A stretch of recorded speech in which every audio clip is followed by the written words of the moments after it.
Bonjour, comment ça va bien? On a parlé un tas ces derniers jours de mini-amendements et je me suis pas attaqué à ce problème-là parce que je me suis dit, les médias vous gavent suffisamment de ça pour que j'en rajoute une couche. Je peux quand même pas passer à côté de ça. Mais moi, je suis bien moins enthousiaste que tout le monde.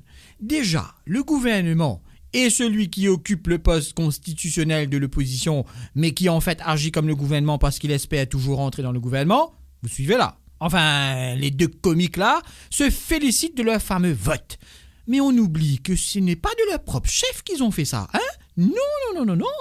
Ils ont fait ça sous la menace d'une sanction des Nations Unies, alertée par Résistance et Alternative, qui a mis un bâton pointe, et je mets un point à cette phrase. Sinon, mais là, battez même comme ça éternellement. Mais quand on y réfléchit bien, cet amendement-là, c'est un peu un gimmick. En résumé, si demain vous voulez aller poser votre candidature, vous n'êtes pas obligé de dire de quelle communauté, ou plutôt de quelle origine ethnique vous êtes. Je me suis dit, enfin, on est considéré comme des Mauriciens, c'est vrai?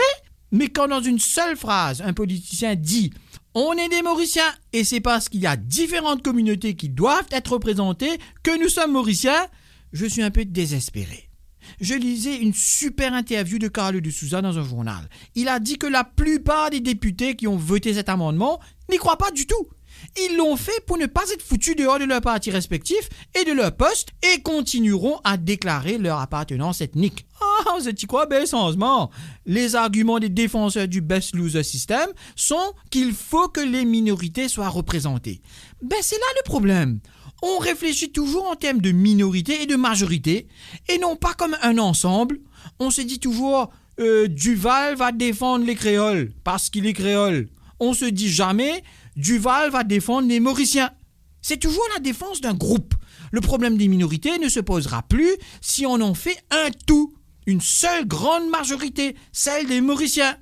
Oui, me connais, me fait rêver, camarade. Mais ce n'est pas impossible. Et hélas, comme les politiciens ont un fort pouvoir de persuasion, il n'y a que pour pouvoir créer ce changement.